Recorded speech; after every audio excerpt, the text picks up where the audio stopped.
నమస్తే 3 న్యూస్ కి స్వాగతం. బులెటిన్ల ముందుగా హెడ్లైన్స్. మనం జాబ్ అడగడం కాదు, ఇచ్చే స్థితిలో ఉండాలన్న ముఖ్యమంత్రి చంద్రబాబు నాయుడు.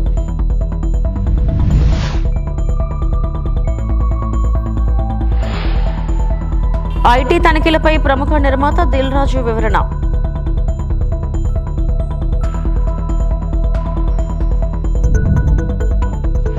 వైఎస్ఆర్సీపీకి రాజీనామా చేసిన విజయసాయిరెడ్డి.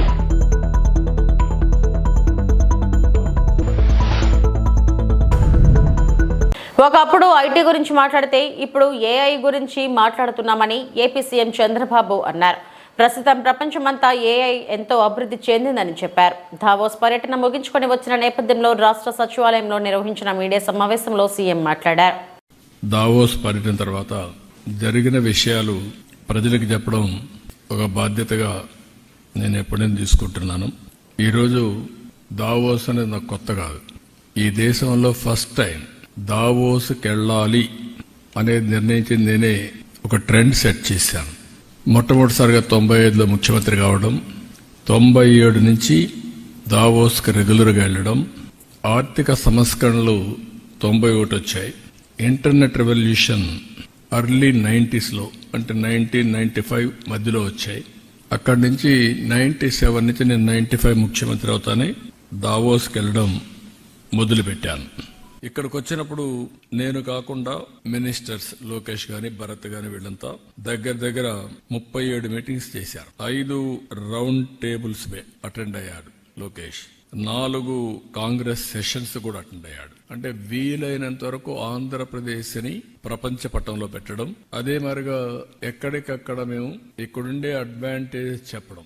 నేను ఫస్ట్ టైం మీటింగ్ లో మీరు గుర్తుపెట్టుకోవాలి, నేను ఏదైతే ఐటీ బూమ్ చూసినప్పుడు హైదరాబాద్ లో మొదటిసారి ఏం చేయాలో మాకు అర్థం కాకుండా series of round table conferences పెట్టి ఫస్ట్ మేము స్టార్ట్ చేసిన ప్రయత్నం మా జర్నీలో ఐటెక్ సిటీ.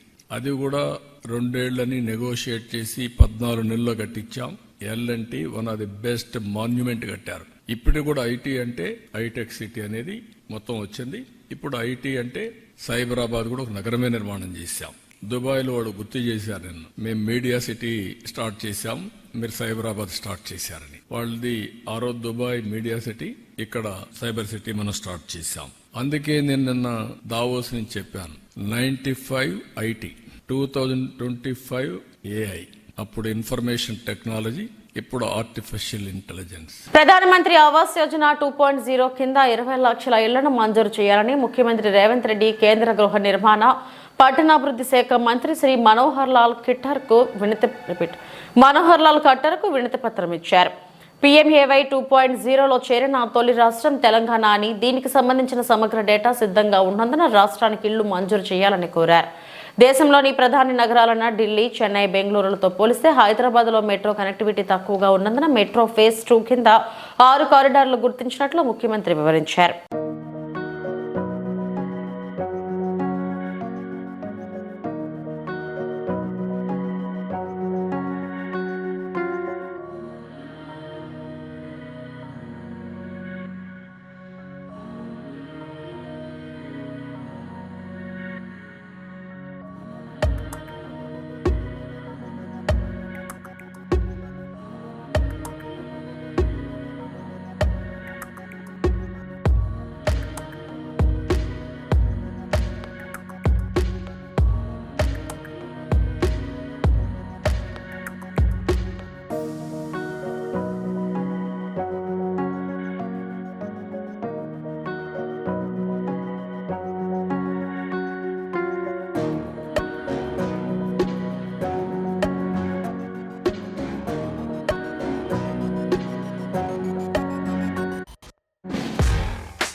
ఐటీ అధికారులు ఏవేవో ఊహించుకుని తమ సంస్థ ఇంటిపై తనిఖీలు నిర్వహించారని ప్రముఖ నిర్మాత దిల్ రాజు అన్నారు.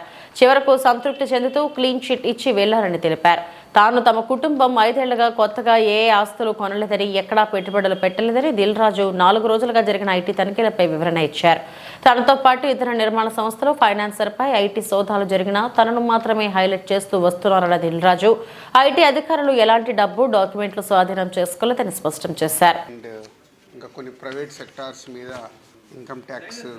సో ఈ సెర్చ్లో విచిత్రం ఏంటంటే, నేను సెలబ్రిటీని కాబట్టి ఎన్నో సెర్చ్లు జరుగుతున్నా, సో నా న్యూసే మీకు క్యూరియాసిటీ ఉంది కాబట్టి, సో దానికి మీరు ఎంత ఫోకస్ చేస్తున్నారో 4 రోజుల నుంచి చూస్తూనే ఉన్నాం. ఈ 4 రోజుల నుంచి ఏమి జరిగింది అనేది చెప్పాల్సిన అవసరం ఉందని మీ అందరినీ పిలవడం జరిగింది.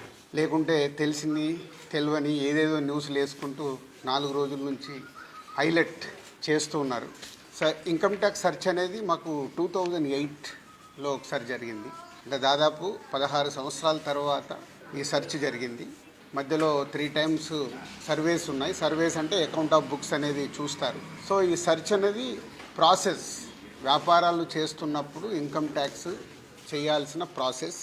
అలాగే మా మీద కానీ అదర్ వేరే ప్రొడక్షన్ హౌజెస్ మీద కానీ ఫైనాన్సర్స్ మీద కానీ నిన్న సెర్చెస్ అన్నీ ఉన్నాయి. పోతే మా దగ్గరకు వస్తే మా కుటుంబం మీద ఏదైతే ఆఫీసు ప్లేస్ ఉందో ఆఫీస్ దగ్గర ఈ సెర్చ్లు జరిగాయి.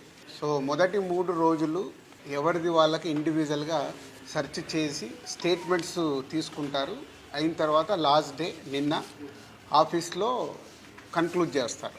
సో మా హౌజెస్లో జరిగిందా కానీ ఆఫీస్లో జరిగిన దాంట్లో కానీ చాలా రిపీటెడ్గా వేసిన కొన్ని ఛానల్స్లో కానీ సోషల్ మీడియాలో కానీ ఇంత డబ్బు దొరికింది, ఇంత డాక్యుమెంట్స్ దొరికాయి, అది దొరికింది అనేది కొన్ని హైలైట్ చేశారు.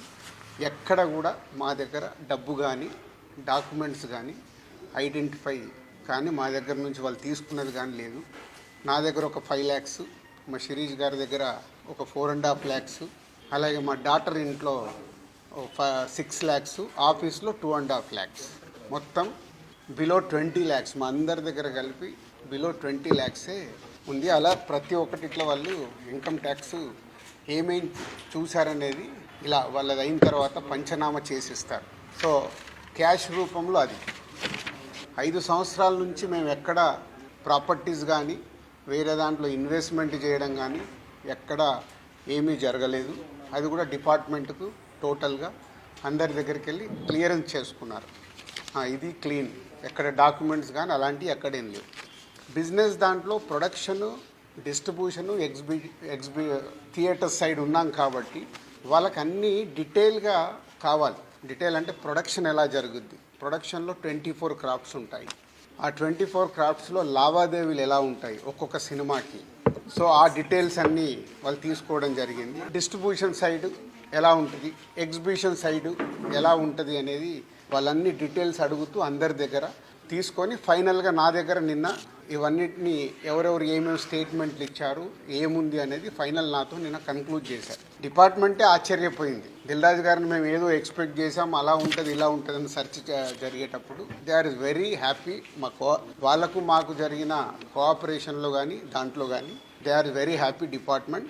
ఫర్దర్గా ఆడిటర్స్ డిపార్ట్మెంట్ ఉన్నదాని మీద వాళ్ళు క్లారిటీ చేసుకుంటారు. అన్ని బుక్స్ ఆఫ్ అకౌంట్స్ కరెక్ట్గా ఉన్నాయా, ఇవేమున్నాయి లాస్ట్ 5 years అని అవన్నీ వాళ్ళు చేసుకొని కన్క్లూడ్ చేస్తారు. అమ్మకి 19th రోజు కాఫ్ కోల్డ్ ఎక్కువైంది. 19th అయిన తర్వాత ఇంట్లో వెళ్ళేసి ట్రీట్మెంట్ తీసుకొని వచ్చి ఇంట్లో ఉన్నారు. సడన్గా కాఫ్ ఎక్కువ అవుతే ఇమీడియట్లీ హాస్పిటల్కి పంపించాం. దానికి ఎవరో కొందరు హార్ట్ అటాక్ అని ఇంకేదో అయిందని రకరకాల న్యూస్లు క్యారీ చేస్తారు. She very fine, she 81 age. 2 రోజులు హాస్పిటల్లో ఉండి. ఏపీ రాజకీయాల్లో సంచలనం రేపుతుంది విజయసాయిరెడ్డి ఆకస్మిక నిర్ణయం. ఇక వ్యవసాయం చేసుకుంటానని చెప్పడం సంచలనం రేపుతుంది. అప్పుడు వైఎస్ రాజశేఖర రెడ్డికి, ఆ తర్వాత జగన్ కు అత్యంత సన్నిహితంగా ఉండి వైసీపీలో కీలకంగా వ్యవహరించిన విజయసాయిరెడ్డి ఇప్పుడు అస్త్ర సన్యాసం చేయడం రాజకీయాల్లో చర్చనీయాంశంగా మారింది. చంద్రబాబుతో తనకు విభేదాలు లేవనడం, పవన్ కళ్యాణ్తో చిరకాల స్నేహం ఉందనడం, ముఖ్యంగా తను ప్రోత్సహించారంటూ ప్రధాని మోడీ, కేంద్ర హోంమంత్రి అమిత్ షాకు ధన్యవాదాలు చెప్పడం ఆసక్తి రేపుతుంది. మరోవైపు విదేశాలకు వెళ్లేందుకు సిబిఐ కోర్టు అనుమతి కోరారు విజయసాయిరెడ్డి. ఫిబ్రవరి 10 నుంచి మార్చి 10 వరకు నార్వే, ఫ్రాన్స్ వెళ్లేందుకు అనుమతి కోరుతూ పిటిషన్ దాఖలు చేశారు. అయితే కౌంటర్ దాఖలకు సమయం కోరింది సిబిఐ. విచారణ ఈ నెల 27కి వాయిదా వేసింది సిబిఐ కోర్టు. సమర్పించడం జరిగింది. ఆయన ఆ రాజీనామాను ఆమోదించడం కూడా జరిగింది. రాజీనామా మాత్రమే కాదు, రాజకీయాల నుంచి కూడా తప్పుకోవాలన్నటువంటి నిర్ణయాన్ని తీసుకోవడం జరిగింది. వైఎస్ఆర్ కాంగ్రెస్ పార్టీ 2019 ఎన్నికల్లో 151 స్థానాలు సాధించుకున్నది. 2024 ఎన్నికల్లో 40% ఓటింగ్ సాధించుకున్నది. జగన్మోహన్ రెడ్డి గారు అత్యంత ప్రజాదరణ కలిగినటువంటి నాయకులు. నాలాంటి వాళ్ళు 1000 మంది పార్టీని వీడినా కూడా ఆయనకున్న ప్రజాదరణ తగ్గదు అన్నటువంటిది నా ఉద్దేశం. రాజకీయాల నుంచి తప్పుకోవాలని నేను నిర్ణయించుకున్న తర్వాత జగన్మోహన్ రెడ్డి గారు లండన్లో ఉన్నారు. ఆయనతో నేను ఫోన్లో మాట్లాడి అన్నీ చాలా వివరంగా వివరించడం జరిగింది. అన్నీ వివరించిన తర్వాతనే నేను ఈ రాజీనామా పత్రాన్ని అధ్యక్షుల వారికి సమర్పించడం జరిగింది. రాజకీయాల నుంచి తప్పుకున్న తర్వాత ఇక ప్రాథమిక సభ్యత్వం అన్నటువంటిది ఎలా ఉంటుంది? మీరు కూడా బీజేపీలోకి వెళ్తారనేటువంటి ప్రచారం కూడా జరుగుతుంది. నా సుదీర్ఘ రాజకీయ జీవితంలో నేను ఏ రోజు అబద్ధాలు చెప్పలేదు. హిందూ ధర్మాన్ని నమ్మినటువంటి వ్యక్తిగా నేను అబద్ధాలు చెప్తాను అని చెప్పను. అలా చెప్పుతాను అని ఎవరైనా నమ్మినట్లయితే అది మీ యొక్క విజ్ఞతకే వదిలేస్తున్నాను. రాజారెడ్డి గారి దగ్గర నుంచి, రాజశేఖర రెడ్డి గారి నుంచి ఈరోజు జగన్మోహన్ రెడ్డి గారి వరకు 3 తరాలుగా ఆ కుటుంబంతో సన్నిహిత సంబంధాలు ఉన్నటువంటి వ్యక్తిగా నేను ఒక్కటే చెప్తా ఉన్నాను. ఈ జీవిత కాలంలో ఏ రోజు కూడా ఆ కుటుంబంతో విభేదాలు అన్నటువంటివి రావు, ఇంతవరకు లేవు, భవిష్యత్తులో కూడా వచ్చేటటువంటి అవకాశం లేదు. 2011వ సంవత్సరం ఆగస్టు 10వ తారీఖున ఎఫ్ఐఆర్స్ ఫైల్ చేయడం జరిగింది. అప్పట్లో నన్ను అప్రూవర్గా మారమని ఎంత బలవంత పెట్టినా కూడా ఆ కుటుంబానికి సన్నిహిత సంబంధాలు కలిగినటువంటి వ్యక్తిగా నేను అప్రూవర్ కావడానికి నిరాకరించాను. ఆ రోజు పరిస్థితే ఈ రోజు కూడా. ఎటువంటి పరిస్థితుల్లో దైవాన్ని నమ్మేటటువంటి వ్యక్తి ఎప్పుడు కూడా అబద్ధాలు చెప్పడు, ఒక వ్యక్తికి మోసం చేయడు, నమ్మక ద్రోహం అన్నటువంటిది ఉండదు, వెన్నుపోటు రాజకీయాలు, వెన్నుపోటు వ్యాపార లావాదేవీలు ఉండవు అని నేను చాలా స్పష్టంగా చెప్తాను. కాకినాడ సీపోర్ట్స్ లిమిటెడ్ కేసు ఇంతవరకు నా మీద లుకౌట్ నోటీస్ ఇచ్చారు. నన్ను అక్యూజ్డ్ నెంబర్ 2గా చేశారు. ఇంతవరకు నన్ను సిఐడి పిలవలేదు. ఈడీ వాళ్ళు పిలిచినప్పుడు నేను ఒక్కటే చెప్పాను, కేవీ రావు అనేటటువంటి వ్యక్తి ఏదైనా ఒక సోషల్ ఫంక్షన్లో కలిస్తే నమస్తే నమస్తే అని చెప్పడమే కానీ ఆయనతో నాకు ఎటువంటి సన్నిహిత సంబంధాలు కానీ వ్యాపార లావాదేవీలు కానీ లేవు, నా మీద చేసినటువంటి ఆరోపణలన్నీ తప్పు అన్నటువంటిది చాలా స్పష్టంగా చెప్పడం జరిగింది. కేవీ రావు గారు చెప్పేది నిజంగానైతే ఆయన పిల్లల మీద ప్రమాణం చేసి చెప్పమని చెప్పండి, నేను చెప్పేది నేను నిజంగా విక్రాంత్ రెడ్డిని ఆయన దగ్గరికి పంపించాను అని అన్నటువంటి విషయం. నేను నా పిల్లల మీద ప్రమాణం చేసి నేను చెప్తా. నాకు కాకినాడ సీపోర్టు విషయంగా ఆ ట్రాన్సాక్షన్ గురించి ఏ రోజు నాకు ఎవ్వరూ చెప్పలేదు, నాకు తెలియదు. కేసు పెట్టిన తర్వాత పూర్తిగా వివరాలన్నీ సేకరించిన తర్వాత అప్పుడే నాకు కాకినాడ సీపోర్టు అరబిందో వాళ్ళు అక్వైర్ చేశారు, 42% ఏదో అక్వైర్ చేశారు అన్నటువంటి విషయం తెలిసింది. ఎక్కడైనా కనపడితే ఎలా ఉన్నావు విక్రాంత్ అంటే ఎలా ఉన్నావు అన్నటువంటిదే కానీ విక్రాంత్ రెడ్డికి నాకన్నా ఎక్కువ పరిచయాలు ఉండేటటువంటి వ్యక్తి. నేను అతన్ని కేవీ రావుకి ఇంట్రడ్యూస్ చేయాల్సినటువంటి అవసరం లేదు. మొట్టమొదటిగా ఎవరైనా ఏదైనా ఉద్యోగం కోసమో ఎవరైనా వస్తే ఏదైనా ఇండస్ట్రియలిస్ట్కి ఫోన్ చేసి చెప్పమంటే చెప్తానే కానీ నాకు ఏ వ్యాపారాలు లేవు. నేను పూర్తిగా 24 గంటలు 365 రోజులు పార్టీ కోసంగా నేను పనిచేసే కానీ రాజకీయాల్లో ఉన్నానే కానీ నాకు ఎటువంటి వ్యాపారం లేదు, నేను దేంట్లోనూ భాగస్వామిని కాదు. ఈ కాకినాడ సీపోర్టు విషయంగా ఈ యొక్క రాజీనామాకు లింక్ చేసి ఎక్కడో అది జగన్ గారికి తగిలింది కాబట్టి విజయసాయిరెడ్డి రాజీనామా చేస్తున్నాడు అన్నటువంటి విషయాన్ని కొన్ని ఛానల్స్ చెప్తా వస్తూ ఉన్నాయి. మా వియంకుడు నా క్లాస్మేట్ బీకాంలో. ఆ తర్వాత ఆయన వ్యాపార రంగంలోకి వెళ్ళిపోయాడు, నేను సిఏ చార్టర్డ్ అకౌంటెంట్గా వెళ్ళిపోయాను. మళ్ళీ తిరిగి కలుసుకున్నది నా కూతుర్ని ఆయన కొడుక్కి సంబంధం చేసుకున్న తర్వాతనే. ప్రమాణం చేసి చెప్తా ఉన్నా ఆయన వ్యాపార లావాదేవీలు ఏది కూడా నాతో ఏ రోజు డిస్కస్ చేయరు. వాళ్ళకి ఎన్ని ఫార్మా యూనిట్స్ ఉన్నాయన్నటువంటి విషయం కూడా నాకు తెలియదు. ఎందుకంటే కుటుంబ వ్యవహారాలు సక్రమంగా ఉండాలి అని అంటే ఆర్థిక వ్యాపార లావాదేవీలు ఉండకూడదు అన్నటువంటి విషయం నేను బలంగా నమ్ముతా. రాజకీయాల నుంచి నేను తప్పుకుంటే నేను ఇంకా బలహీనుడిని అవుతానే కానీ బలవంతుణ్ణి కాదు కదా. అలాంటప్పుడు కేసులు నాకు ఎందుకు మాఫీ చేస్తారు? నన్ను ఎందుకు తప్పిస్తారు? ఏ పరిస్థితుల్లోనైతే నేను రాజకీయ జీవితం రేవంత్ రెడ్డి ముఖ్యమంత్రి అయ్యాక తెలంగాణ రాష్ట్రం లంచాల అడ్డాగా మారిందని గోషామహల్ బీజేపీ ఎమ్మెల్యే రాజాసింగ్ సంచలన వ్యాఖ్యలు చేశారు. పోలీస్ అధికారులు లంచాలు తీసుకోవడంపై ఎమ్మెల్యే తీవ్ర స్థాయిలో మండిపడ్డారు. ఈ మేరకు రాజాసింగ్ ఒక వీడియో విడుదల చేశారు. ప్రస్తుతం తెలంగాణ రాష్ట్రం లంచాలకు అడ్డాగా మారిపోయింది. ఒకప్పుడు కానిస్టేబుల్, ఎస్ఐ, ఏసీపీ లంచాలు తీసుకోవాలంటే భయం ఉండేది. కాంగ్రెస్ ప్రభుత్వం వచ్చిన తర్వాత లంచాల దందా పెరిగింది. కరీంనగర్ జిల్లా పరిధిలోని Jammikunta police station inspector Ravikumar కు సంబంధించిన ఓ ఆడియో క్లిప్ వైరల్ అవుతుంది. ఆ ఇన్స్పెక్టర్ ఓ కేసులో 3 లక్షల లంచం తీసుకున్నట్టు ఆడియోలో ఉంది. ఇన్స్పెక్టర్ బాత్రూమ్ లో డబ్బులు పెట్టినట్లు బాధితుడు చెబుతున్నాడు. సీసీటీవీ ఫుటేజ్ చెక్ చేయాలని బాధితుడు ఉన్నతాధికారులను వేడుకుంటున్నట్టు ఆడియోలో ఉందని రాజాసింగ్ తెలిపారు. లంచాలు అడ్డా తెలంగాణ. ఒకప్పుడు ఏదైనా ఒక కానిస్టేబుల్ కానీ, ఒక ఎస్ఐ కానీ, ఒక ఇన్స్పెక్టర్ కానీ, ఒక ఏసీపీ కానీ ఎవరి దగ్గరైనా లంచాలు తీసుకోవాలంటే ఒక భయం ఉండేది. కానీ తెలంగాణలో కొత్త గవర్నమెంట్ వచ్చిన తర్వాత, కాంగ్రెస్ గవర్నమెంట్ వచ్చిన తర్వాత లంచాలు దందా పెరిగింది. ఇప్పుడు కరీంనగర్లో జమ్మికుంట పోలీస్ స్టేషన్ లిమిట్ లో ఉన్న ఇన్స్పెక్టర్ గారు, ఆయన పేరు రవికుమార్, మొత్తం ఆయన ఒక వాయిస్ క్లిప్ వైరల్ అవుతున్నాయి. నాకు కూడా మీడియా పరంగానే తెలిసింది. 3 లక్షల రూపాయలు ఒక బాధితుడు ఆయన బాత్రూమ్ లో పెట్టిందంట. సీసీటీవీస్ చెక్ చేయండి, నేను ఆయన ఒక కేసులో నాకు డబ్బులు అడిగిండు, నేను బాత్రూమ్ లో డబ్బులు పెట్టిన 3 లక్షలు, అది సీసీటీవీ చెక్ చేయండి అని కూడా ఆ బాధితుడు ఆయన చెప్తుండు. అది కాకుండా నా గోషామల్ నియోజకవర్గంలో షహినాజ్గంజ్ పోలీస్ స్టేషన్ లిమిట్ లో సిఐఏ బాబు చౌహాన్ దాదాపు ఒక కేసు నుంచి నేను నీ పేరు తీసేస్తా, నువ్వు 1,50,000 రూపాయలు ఇవ్వాలి అని లంచం అడిగిండు. 50,000 రూపాయలకి ఆయన ఫిక్స్ అయింది. ఏసీపీ అధికారులు ఈ షహనాజ్గంజ్ పోలీస్ స్టేషన్ లిమిట్ లో ఉన్న ఆ ఇన్స్పెక్టర్ ని, ఆ బాబు చౌహాన్ ని అరెస్ట్ చేసినారు. ఇట్లా కాకుండా చాలా వరకు ఈ సంవత్సరంలో చాలా వరకు పోలీసులు లంచం తీసుకుంటా అరెస్ట్ అవుతున్నారు. నేను కమిషనర్ గారికి, అంటే సివి ఆనంద్ గారు చాలా సిన్సియర్ ఆఫీసర్, చాలా మంచి వ్యక్తి, వాళ్ళు ఎంత స్టిక్ చేసిన తర్వాత కూడా అసలు ఈ లంచం మాఫియా ఎట్లా నడుస్తుంది దానిపైన కొద్దిగా సివి ఆనంద్ గారు దృష్టి పెట్టాలని నేను సివి ఆనంద్ గారికి రిక్వెస్ట్ చేస్తున్నా. అదేవిధంగా అసలు పోలీస్ అధికారులు వాళ్ళ చెంబర్లో కానీ, వాళ్ళు ఎక్కడెక్కడ వాళ్ళ మూమెంట్ ఉంటుంది అక్కడ కూడా సీసీటీవీస్ కెమెరాస్ పెట్టాలని నేను మా కమిషనర్ గారికి, డీజీపీ గారికి కోరుతున్నాను. ఎందుకంటే ఒక వ్యక్తి పైన ఇన్లీగల్ గా కేసు పెట్టిన తర్వాత ఆ పేరు నేను తీసేస్తా, డబ్బులు అనేవాళ్ళు ఈ విధంగా ఇవాళ ఏసీపీ చేతికి వాళ్ళు అరెస్ట్ అవుతున్నారు. ఇంకా ఎంతమంది ఉండొచ్చు. ఒక వ్యక్తి క్రైమ్ లో లేదంటేనే ఆయన 50,000 రూపాయలు నేను ఎందుకు ఇవ్వాలని ఏసీపీకి ఫిర్యాదు చేస్తే ఒక ఇన్స్పెక్టర్ అరెస్ట్ అయిండు.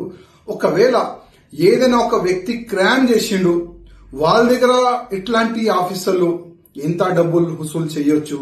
అందుకోసం మా కమిషనర్ గారికి, డీజీపీ గారికి, రేవంత్ రెడ్డి గారికి రిక్వెస్ట్ చేస్తున్నా, ప్రతి ఒక్క పోలీస్ అధికారులు ఎక్కడెక్కడ మూవ్మెంట్ ఉంటుంది పోలీస్ స్టేషన్ లో అక్కడ సీసీటీవీస్ పెట్టాలని నేను డీజీపీ గారికి, కమిషనర్ గారికి, రేవంత్ రెడ్డి గారికి రిక్వెస్ట్ చేస్తున్నా. అదేవిధంగా ఇట్లాంటి ఆఫీసర్లు అరెస్ట్ అవుతారు కదా లంచం తీసుకుంటా, అట్లాంటి ఆఫీసర్ జస్ట్ సస్పెన్షన్ చేయకుండా టోటల్ గా పోలీసు జాబ్ నుంచి పీకేశాలని నేను ముఖ్యమంత్రి గారికి రిక్వెస్ట్ చేస్తున్నా. ఒక స్పెషల్ గా ఒక జియో తీసుకుని రావాలని నేను ముఖ్యమంత్రి. త్వరలోనే వైసీపీ షట్ డౌన్. గాల్లో తిరిగిన జగన్ చివరకు తన పార్టీని గాల్లో కలిపేసే పరిస్థితికి తెచ్చుకున్నాడని బీజేపీ నాయకులు భాను ప్రకాష్ రెడ్డి అన్నారు. జగన్ చేష్టలు ఏమాత్రం వైసీపీ నేతలకు నచ్చడం లేదని విజయసాయి రెడ్డితో పాటు మిగిలిన వైసీపీ ముఖ్య నేతలంతా ఆ పార్టీని వీడుతున్నారని జోస్యం చెప్పారు. అతి త్వరలో వైసీపీ పార్టీ మూత పడుతుందని, ఎన్డీఏ కూటమి మరింత బలోపేతం అవుతుందని భాను ప్రకాష్ రెడ్డి తెలిపారు. జగన్మోహన్ రెడ్డి పార్టీ మీద, వైసీపీ మీద, జగన్మోహన్ రెడ్డి నాయకత్వం మీద వైసీపీ నాయకులకి నమ్మకం సన్నగిలుతా ఉంది. 2024లో కేవలం 11 స్థానాలకే పరిమితమైనపోయి ప్రతిపక్ష హోదా కూడా రాకుండా ఆంధ్రప్రదేశ్ ప్రజలు జగన్మోహన్ రెడ్డి పార్టీని ఓడించడం జరిగింది. ఇప్పటికే ముగ్గురు పార్లమెంట్ సభ్యులు ఆ పార్టీ నుంచి బయటికి రావడం జరిగింది. నేడు విజయసాయిరెడ్డి కూడా ఈ రోజు బయటికి రావడం జరిగింది. అయోధ్య రామిరెడ్డి గారితో పాటు ఇంకా చాలా మంది బయటకు వస్తారని చెప్పి వార్తలు వస్తున్నాయి. రాబో రోజుల్లో ఖచ్చితంగా వైసీపీ ఖాళీ అవ్వడం ఖాయం. నాయకుడంటే ప్రజలకి అందుబాటులో ఉండాలి, ఆ పార్టీ నాయకుడికి అందుబాటులో ఉండాలి. జగన్మోహన్ రెడ్డి కేవలం తాడేపల్లి ప్యాలెస్ కు మాత్రమే పరిమితమైపోయాడు తప్ప ఆ పార్టీ క్యాడర్కి గాని నాయకులకు గాని అందుబాటులో లేకుండా గాల్లో తిరిగే ముఖ్యమంత్రిగా జగన్మోహన్ రెడ్డి మిగిలిపోయాడు. అందుకనే ప్రజలు వైసీపీ నాయకులు జగన్మోహన్ రెడ్డిని గాల్లోనే త్రిశంకు స్వర్గంలోనే. భారతీయ జనతా యువ మోర్చా బీజేవైఎం గూడూరు శాఖ ఆధ్వర్యంలో సంవిధాన్ గౌరవ అభియాన్ కార్యక్రమం నిర్వహించిన సందర్భంగా బీజేవైఎం గూడూరు ఆధ్వర్యంలో ర్యాలీ మరియు సభ నిర్వహించడం జరిగింది. ఈ సందర్భంగా బీజేవైఎం రాష్ట్ర అధికార ప్రతినిధి గిద్దలూరు మనోజ్ కుమార్ మాట్లాడుతూ 75 సంవత్సరాల రాజ్యాంగ ఘన చరిత్రను ప్రజలకు వివరిస్తూ రాజ్యాంగం అంటే ఒక పుస్తకం కాదని అది మన జీవితానికి దశ దిశ అని బాబాసాహెబ్ అంబేద్కర్ ఏ దేశానికి ఇచ్చిన గొప్ప కానుక అని పేర్కొనడం జరిగింది. డాక్టర్ బిఆర్ అంబేద్కర్ స్మరించుకుంటూ వారి ఆశయాలను విద్యార్థులకు యువకులకు ప్రజలకు తెలియజేయాలనే ఉద్దేశంతో ఈ ర్యాలీ నిర్వహించామని ఆయన తెలిపారు. అదేవిధంగా కిసాన్ మోర్చా కన్వీనర్ గాలి ప్రకాష్ నాయుడు మాట్లాడుతూ డాక్టర్ బిఆర్ అంబేద్కర్ రాజ్యాంగాన్ని రచించి దేశాన్ని ముందడుగు వేయించారని ఆయన పేర్కొన్నారు. మరియు బీజేవైఎం జిల్లా ప్రధాన కార్యదర్శి కిరణ్ కుమార్ మాట్లాడుతూ డాక్టర్ బిఆర్ అంబేద్కర్ ని ప్రతి ఒక్కరూ ఆదర్శంగా తీసుకుని ముందుకు నడవాలని ఆయన పేర్కొన్నారు. ఈ కార్యక్రమంలో బీజేవైఎం గూడూరు పట్టణ అధ్యక్షులు శివశంకర్, బీజేవైఎం నాయకులు ప్రణయ్, సుమన్ మరియు కార్తిక్, అదేవిధంగా విద్యార్థులు, విద్యార్థినులు, యువకులు, స్వర్ణాంధ్ర పార్టీ కళాశాల పాఠశాల విద్యార్థులు పాల్గొన్నారు.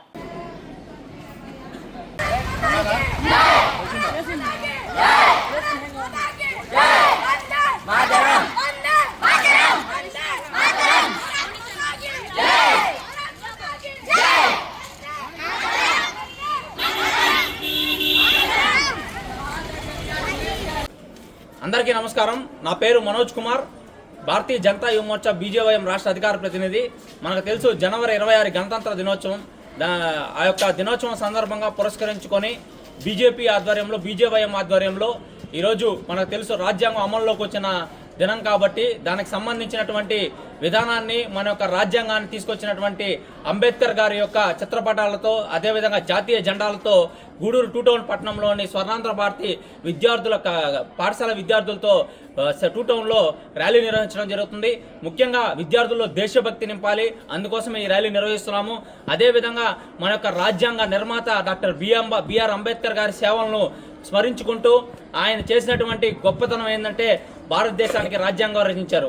ఈ యొక్క రాజ్యాంగం ద్వారా ఈ యొక్క భారతదేశాన్ని ముందుకు నడిపిస్తూ, అదేవిధంగా రాజ్యాంగం అనే ఒక పుస్తకమే కాదు, ఒక శక్తిలాగా ఈరోజు ముందుకెళ్తూ ఈరోజు దేశాన్ని నడిపిస్తున్నటువంటి రాజ్యాంగాన్ని రచించినటువంటి అంబేద్కర్ గారిని స్మరించుకుంటూ ఈ యొక్క ర్యాలీని నిర్వహిస్తున్నాం. ఇదే విధంగా దేశవ్యాప్తంగా, రాష్ట్ర వ్యాప్తంగా ఈ ర్యాలీలు నిర్వహిస్తున్నాం. ముఖ్యంగా అందులో గూడూరు పట్టణంలో విద్యార్థులతో నిర్వహిస్తూ పుర ప్రజలకు అందరికి కూడా రాజ్యాంగం గురించి, అమల్లోకి వచ్చిన రోజు గురించి తెలియజేస్తూ తిరుమల శ్రీ వెంకటేశ్వర స్వామివారిని సినీ హీరో నితిన్ దర్శించుకున్నారు. శనివారం ఉదయం వీఐపీ విరామ సమయంలో శ్రీవారిని దర్శించుకుని మొక్కులు చెల్లించుకున్నారు. దర్శనం అనంతరం రంగనాయక మండపంలో వేద పండితులు వేదాశీర్వచనం ఇవ్వగా ఆలయ అధికారులు పట్టు వస్త్రంతో సత్కరించి స్వామివారి తీర్థ ప్రసాదాలు వారికి అందజేశారు.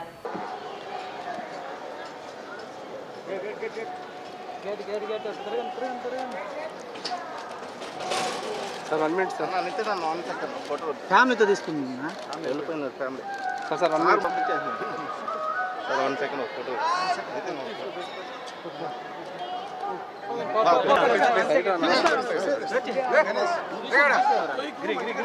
స్వామి స్వామి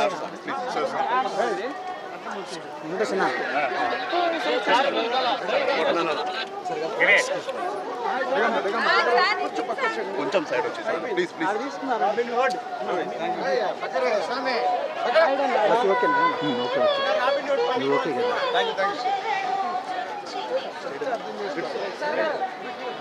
మమ్మల్ని ఫాలో అయిపోయింది సార్ చాలు. వెనక్కి జరుపుకుంటున్నా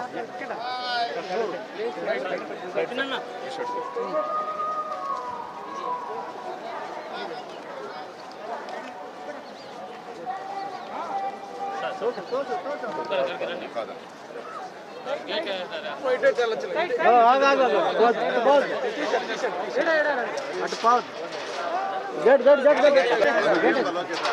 వేసుకోండి. ఓకేనా వాయిస్ ఉన్నాయి సార్? వాయిస్ దర్శనం ఎలా జరిగిందని చెప్పండి. అదే మైక్ పెట్టిన చెప్పండి సార్, వాయిస్ ఎలా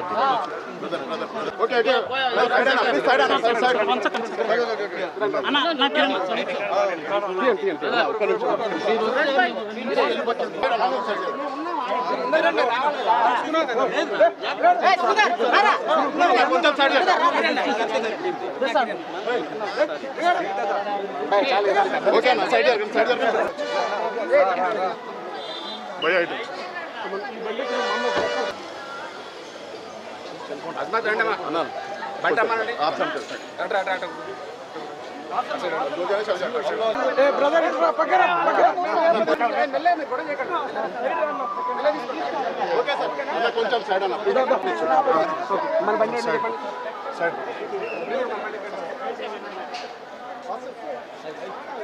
ఇవి ఇప్పటివరకు నా బులెటిన్ అప్డేట్స్. నమస్తే.